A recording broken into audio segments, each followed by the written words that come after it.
Go ahead, Maria. The whole exercise thing, so I think I don't even know if even thinking is the thought, going beyond the thought, is when you're beyond thought, then is that what they mean? You are you're witnessing thought, and then once I mean, right? Can you? I think I understand your question. Yeah, maybe I And need to understand beyond thought. That's yeah. So the question is, generally speaking, what does it mean to be beyond thought?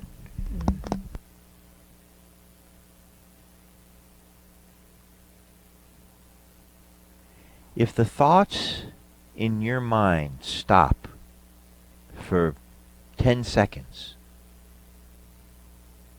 do you cease to exist?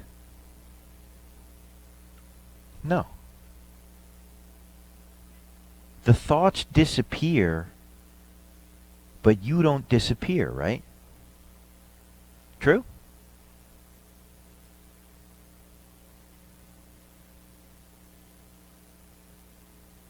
So are thoughts mandatory? Do you require thoughts to exist?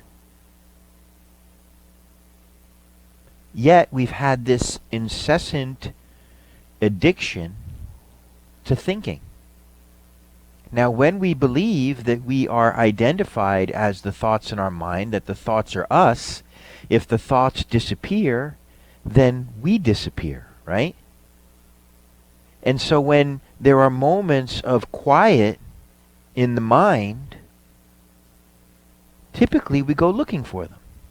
We go looking for the thoughts, right? If it gets too quiet in your mind, you're like, I gotta think about something. There's another reason for that. And this is the reason that many people struggle to meditate. Is that the mind becomes very noisy and very active in a lot of people to push down their pain. We all have pain. We were born into a very unconscious world that is suffering tremendously.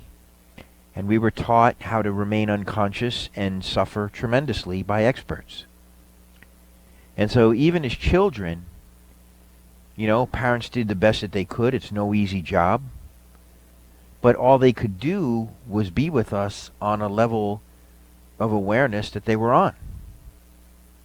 And typically that's not a high level of awareness, right? So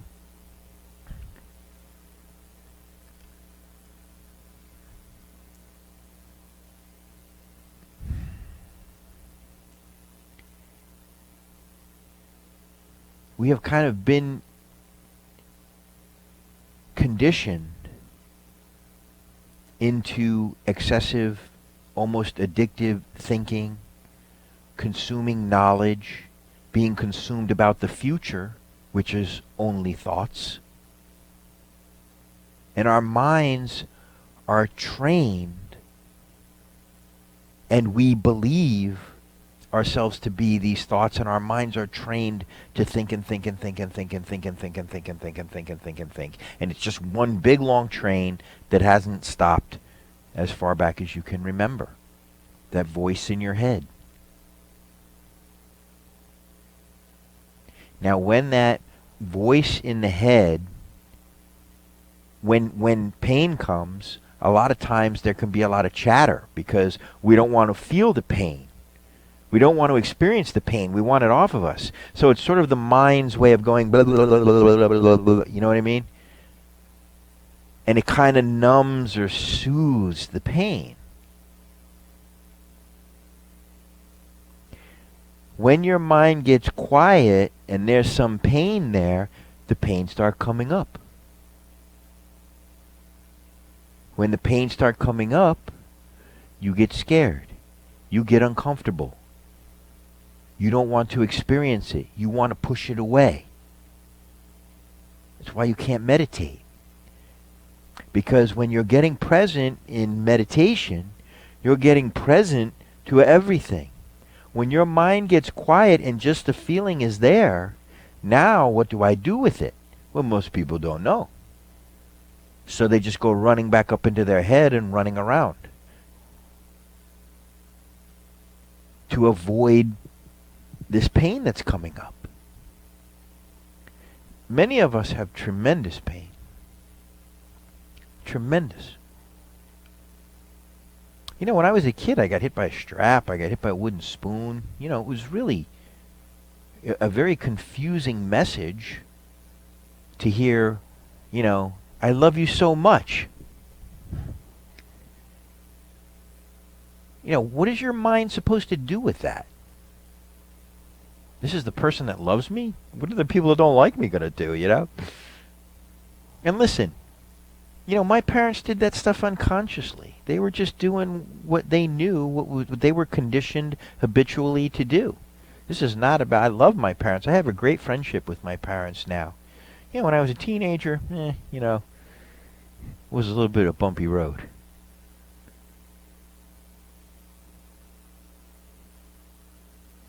So,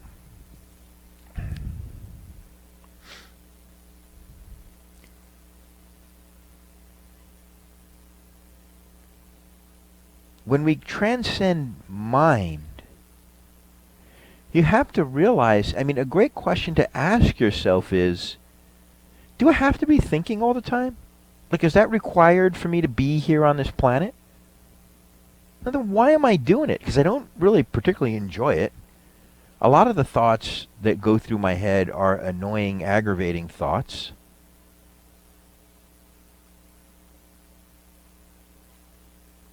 What is there beyond thought?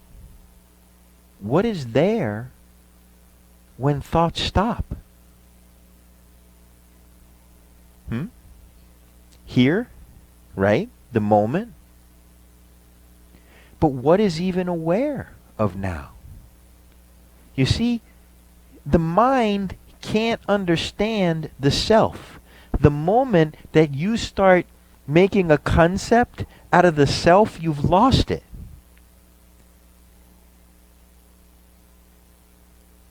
The self is that which is aware of the concept of self even, or the concept of anything. Does that make sense?